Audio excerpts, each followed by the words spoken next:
Hey guys, Marta Mazzoni from Marta on the Move here. Welcome to the show. Obviously, we are doing video now for some episodes to connect across the world with people through food and drink and travel, and just to kind of make some human connection during these COVID times.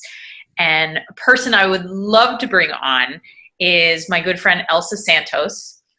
So Elsa resides in Pittsburgh. She runs a restaurant called the Azorean Cafe here in Pittsburgh. But you are originally from Portugal, correct? Yes, I'm originally from the Azores. From the Azores. Okay. So it's one of the main reasons I wanted to bring Elsa on is because I've been to Portugal and I love Portugal. I can't wait to talk to you about food and drink and all of that. But I've never been to the Azores. And yes. I just was so excited to chat with you. So each episode we start off cheersing each other and yes, cheers. Cheersing the audience. Cheers. Cheers to everyone. I'm actually having the Doro that you gave me from. Oh, cool. Very cool. Yes. I am having what I call Sex on the Island. The version of Sex on the Beach, but my way, because I love pineapple juice, and I substitute pineapple juice and use the cranberry juice. Oh, nice. And I can't have vodka, so I use gin. It's my favorite drink, especially for a happy hour event like this. This is a happy hour event. Absolutely. And we're talking about islands, so. We're talking about islands. We're talking about travel and food and all the things we love that keep us go around. That we so needed at this time too. Yes. Yeah. Yes. This is just being able to connect with people through this. Mm-hmm. It's so great. So tell people a little bit about your backstory. Like what brought you to Pittsburgh from the Azores? And for people that don't know, the Azores are the islands right off the coast of Portugal. Yes, so the Azores is actually a group of 9 islands, and we're Portuguese. Yes, and we're right in the middle of the Atlantic. The smallest island is actually closer to Canada than it is to mainland. I'm from the largest island called St. Michael, to make it easier. And it's a beautiful group of 9 islands. They're all volcanic, but they all so original and different also. And I love what I do because I feel like I'm introducing the islands in Pittsburgh to most people that didn't even know they exist. And it's okay because we only in the last 5 years, we've been getting on the map a little bit with social media and the younger generation, because we still very quiet, very not commercial, very laid back. So it is the paradise right now. I have been itching to visit there for quite some time. And I know you and I connected over, I have my Airbnb and I know you wanted to start an Airbnb there. What's the difference that you've seen mainly from that group of islands? Or if it differs from island to island? That would be fascinating. Yeah, it does differ from island to island, and it differs from different industries. So the island I come from, farming, fishing, it's huge. And then you go to Pico, it's the highest elevation point in Portugal, and it's beautiful to hike all the way up there if you're into hiking, but it's also their main thing. It's wines, and there is such a unique wine because it's a volcanic terrain, and so the grapes are very different from all the other islands. Oh man, what's the name of the wine again? The grape varietal? Pico. Oh, the Pico. Okay. Mm-hmm. Yes. So, and then again, in Fayal, it's a different island. It's in the center. They are very known for, in the past, for whales, and they have all the museums about the whale history. And now it's a very protective area for whales and dolphins and all the species in the ocean. Oh, wow. Yes. So how long does it take to get, first of all, how long does it take to get from, say, Lisbon, like the main airport, Sure. to what is the main airport in the Azores? Is there just one? No, there's several. So there's at least 3 islands that you can fly direct there, but the main one, it's in the largest island. It's San Miguel Island and Ponta Delgada. So you can fly from Lisbon. It takes 2 hours. So, and from here you can go from Boston. It's a direct flight, 5 hours, or you can go from New York. What I did heard that I think New York, it only does it on the summer for the highest season. But yeah, it's not a long flight at all. 5 hours. It goes quick. Yeah, that's nothing. No, yes. I mean, that's like going to San Francisco. And then once you are on the main island of the Azores, how do you get to the other islands? Is it so there's different options. I actually did it by boat, where there's a large boat. You can even take your car in there and then use your car in the other islands. You can take a flight in a smaller plane that will take 45 minutes. So there's different ways of getting it. And once you get in a central group, they are so close to each other that you just get a small boat, and it's like using the bus because people work different islands. So you just go in the boat back and forth all day. So whatever you need. Yes. So once you are on the island, how long, like, okay, all right, let's back it up here. Say I just wanted to plan a trip to the Azores. Sure. Should I stay on, and I only had like a week. So, right? Okay. Like everybody kind of has, where am I going? What am I? Okay, so I'll suggest Boston, San Miguel. San Miguel, stay there 3 to 4 days. Okay. You go and you enjoy it. There's enough time to go around the island. And again, you there's a lot of activities. And I always say when I'm in the restaurant and people ask me about, I say that it's the perfect place, either if you have kids, if you don't have kids, no matter what age you are, because there's so much to do. So you could hike, you could swim, you can snorkel. Again, there's so much. So you explore the island, and after that, you can actually take a day in the middle just to do the beach and relax and enjoy, and then get on the boat in the morning or on the plane and go. In another 2 days, you will explore the other islands too. Oh, wow. Because they're slightly smaller. So San Miguel has a population of 100,000, and the total of the group of islands is 250. So you can imagine it's the other islands, it's just another 150. So the smallest island usually has 300 habitats. Okay. So it's very small. Oh, wow. That sounds like a perfect little vacation, though. Oh, my God, yes. Oh. Okay. So, right. And the other thing is, it's still very, inexpensive. I try to tell this to people. Once you pay the ticket, then everything is local. Yeah. You're going to eat and drink the best. Everything is organic. Everything is sustainable because we use everything we have. It's very expensive to use products that are exported in. So we just, try to use as much as we can from what we have. Incredible. So that is the perfect segue to talk about one of my favorite subjects, which is food. Yes, food, yes. How does traditional cooking in the Azores compare to the rest of Portugal? Maybe not the rest of Portugal, but how does the cuisine compare? So even though in my restaurant I call it Portuguese cuisine, I always try to refer that it has an island flair. So again, we use all our spices, we use all our seafood. It's different from the mainland because we're right in the middle of the ocean.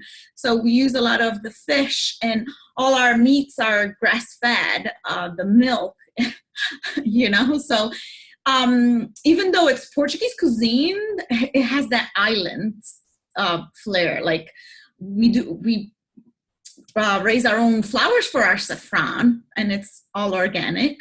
Oh, wow. So we do our own peppers, as you know. Yes. As you love it. Yeah, I wonder if I can find it. Let me see if I can find it. I feel like I'm going to expose my entire email to the world. We got a delivery from, there it is. Yes. No, it's not Will. There we go. Yay! I know. Here's Phil. We got a package on our doorstep, a little care package from Azorean Cafe. And Phil, I mean, you're like his favorite human now. I just want you to know that. Like, we didn't expect it. We just opened up the door and we got like these peppers, which are really good. I keep putting them in salads and stuff. So yes, those are right from the islands. The ladies pack them. We take care of the pickle juice and all of that needs to. And with like that, we do everything. We do our hot sauces, we do our jams, and that all like what I have at the restaurant. Yeah, it's incredible. I think I was looking up some images real quick so I can. Yes. So I actually I looked these up earlier and then I closed it because I just didn't think they were real. Oh no, they are real. They're real. Yes, they are beautiful. And like I said, there's a lot of hiking to the lagoons, all natural lagoons from volcanoes. The logo of my restaurant, it's that flower because we use it as a way of dividing property. And when it blooms, it's just so beautiful. Really? Okay, yes. So that's fascinating. You said a way of dividing property? So farms, right? Yeah. So we use that as a way because it grows so much. You just keep shaping them and it literally makes a wall in between your land and my land. Oh my God. How sweet is that? Yeah. So I've had a chain link fence forever. Like that's just, that's like District 9. I would love So imagine in the spring when they all bloom and they last a while. It's not like they're not fragile. So they last, it's beautiful. There's, pictures that you could see now with the drones, right? That you can just see the images. They are beautiful. So yeah, but back to the cuisine. It's a unique cuisine, and we have our unique, like I said, traditional entrees and appetizers. And the recipe that I sent to you, that's very traditional. We use that for every single get together, and it's very. It's called cod bites. So we use it a lot while watching sports, soccer. It's good to have it with a beer because it's, on the salty side. It's so good. So I'm going to post the recipe. I've really gotten into, I don't know what I was thinking because this is audio and video, but I've really got into the editing side of this. So at the end of this recording, at the very end, I will post the recipe for it. So like at the trail credits, people can do it and try and make them on their own, the cod bites, because they're really good. Mm-hmm. And cod it's one of those, fishes that we use. We could have 365 recipes and never repeat a recipe for cod. But that's also on the mainland. So that's something that it's in general, the whole Portugal uses that. I thought it was really, really fascinating. Like, I'm Italian Lebanese, and every Christmas, I mean, I work for my family business, Aldo's Foods. We get the calls for like bacala and, getting the cod. And so I've always kind of thought that was traditionally an Italian thing, that bacala was traditionally an Italian thing. But I'm actually completely convinced that it is more of a Portuguese thing than it ever is an Italian thing after being there. Yeah. So, and the Italians tend to use more with their red sauce recipes. Mm-hmm. We tend to use more with the white sauce or just plain or just, mix with different sauces and different ways of making it. But yes, it's like I said, we could have a recipe for every day of the year and still do not repeat it.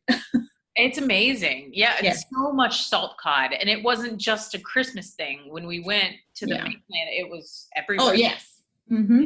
And it's think about it. Many years ago, people didn't have refrigerators, so that was easy to maintain and to keep it with the salt. Yeah. So that was, and it was inexpensive too, because there were tons of it, right? So that's one of the reasons that it became so popular. You were telling me recently about, it was fascinating. It was a traditional way of cooking in the Azores where. Oh yes. Mm-hmm. So what was it's that? on the largest island, São Miguel. The village, it's called Furnas. So Furnas. And if you Google, you're gonna see the pictures too. Okay. So we have an active volcano. So there are hot springs everywhere. You know, you could go take pictures and see it. But there's an area that it's like a national park, like a park. People go there and everything. But they have holes that you're literally, so it's a tradition, like especially when we have people visiting the island, family or friends from the mainland or even from Canada or from US. We take them as a picnic day. So someone, usually it's the men in the house, goes really early, like 4 or 5 o'clock in the morning. Oh my God. And so we prepare, so picture a the largest pot you can imagine.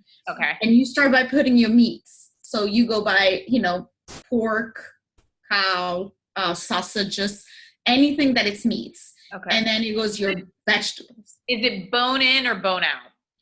Both. Whatever. You can even do chicken. You can do bacalao. People do bacalao too. Okay. So usually, like my family, we used to have one of fish and one of meats. So you can have with bone or you can have without bone.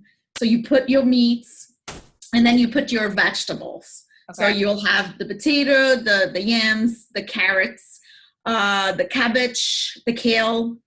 So everything goes in there. And let's not forget the blood sausage, because that's very important. That's with the meats. I love blood. And then you just don't put no water, nothing. You just wrap that really well. And every family has it's a fabric bag. So because it protects, you know, and for anything to get into the pot, the lid, and then another very strong plastic bag into it. And then once the whoever is responsible to go into in the morning, and there's always a person there, and you go and you drop the food in a hole. You just drop. The gentleman that works there gives you a number, and he says, okay, I'll see you in 6 hours, because it literally takes 6 hours. So by 8:30, you know, we as teenagers growing up wake up, we make the sandwich, we get everything for a picnic, the sweets, the ball, the games, the drinks, and we get everything ready. And right above that park, there's a really, famous beach. So we go to the beach until it's like time to eat. So in the beach, we have a snack, we play games, then we meet the adults. Back, the rest of the family that didn't went to the beach, we meet them right at the park around 1-2 o'clock in the afternoon, and then they bring the food up, and then we have our lunch or dinner, like midday food. And because of the steam, and that's what the most amazing thing, the steam cooks everything. You don't need water, you don't need nothing. Just put your meats. If you want to add a little bit of seasoning, my mother used to just add very little, a little bit of pepper, a little bit of garlic, and very little salt, because all the meats it's gonna make the seasoning itself. That sounds like heaven. Yes. You're like talking about something out of, I've never heard of that before. You're like, we're gonna go to the beach, we get our snacks, and then we pull this bag out of some hot springs. Yeah. Just, that's ridiculous. And that's still something that happens. Oh, yes. That's traditional. Very traditional, yes. We usually, even if we don't have, because we usually like to share with people from, that come and visit it. But if we don't have no one, we try to do once a year, the whole family in the summer goes there and just enjoys it. Oh, that's amazing. Yeah. So, and then there's a big lake right there, and you can kayak now, you can paddleboard, you could do activities around the big lagoon where you drop the food. What's the best time to go to the Azores? So I suggest May through September. Okay. So, but even if you go October or even February, if you're gonna get anything, it's rain. yeah. So the temperature never goes above 80 and it never goes lower than 57, 56. So we get rain. We get rain, but we don't get snow, and no, it doesn't get cold. I'll be showing up there in like January, just living my life. Yes. So, like, what's one thing you just love about it, about the Azores? see, one thing that I never give the right value up to the moment that I moved here and settled here for, a couple of years, and I recognized and I realized we were born and we were raised at all organic. Like, I will get up and my mother will say, okay, it's lunchtime, but it's the season for the lettuce. Go in the backyard and get me 2 lettuce. And we just grab it and wash it. And, here I started noticing, like, you pay so much to have organic and you don't even know if it's 100% organic, So that's what I value the most. Like, our fish was so fresh. I grew up having the guy coming through the door with the fish still alive and the batch of ice, and you just purchase that right there, and you just go and you get it ready for dinner. That's the other thing, that my husband is American, and the first time I took him there, what he always tells everyone is, like, you get your bread delivered at the door like around 7 o'clock in the morning, and it's still hot. What? Because everybody knows everybody, so you pay monthly. So you get your bread in your door. They don't even knock because they don't want to wake you up. And then by 10 o'clock, you get the fish. If you want to make fish for lunch or dinner, you get the fish. Then you have, right around that time, you have your vegetable cart. It comes around and they just beep, and you just go outside and you buy, for families that don't have it. Like, I was blessed that my father always had farms. Like, we had wineries, and we had banana farms, and we had greenhouses for pineapples. Wow. So we always had land to grow things. Like I said, I always go in the backyard. I always had strawberries. I always had fruits, like oranges. I never remember buying an orange until I moved here. So, but that's what I miss the most, because it's all organic and fresh, That sounds like something out of, it sounds like a time long gone. Yes. That's incredible. And that's the part that divides me, is that even though I know that my generation and the generation under me, like younger than me, they need the tourism business so much, because we're so secluded. It's so hard to have jobs there. But at the same time, it's almost like a secret that I really don't want to do. You don't want to mess with it, because you don't want exactly to blow up. But I'm not gonna lie, crap, it sounds like I kind of want to live there. Yes. So I just saw an article. We actually beat Bali as a destination. Really? Yes. And that's huge. Oh, that is huge, because Bali's like, yes, yoga meditation on a mountain. Yeah. The hottest guru in the world. Mm-hmm. Oh, wow. Yes. Okay. All right. Well, everybody needs to check out the Azores, apparently. Yeah, and I've been helping a lot of people just right in the restaurant, and I have a list I put together to help people that decide to go there. They email me, they ask me, I send the lists, and I say, here's, I know the restaurant, the local restaurants, even though there's not there's no franchisees, there's no large names on it, but my favorite restaurant, there's no menu. You go down the cliff and they tell you which fish they just caught and what's the vegetable of the season and how do you want it prepared. Oh my God. And you eat looking in the ocean right down there, like right in the cliff. I'm there. I'm totally there.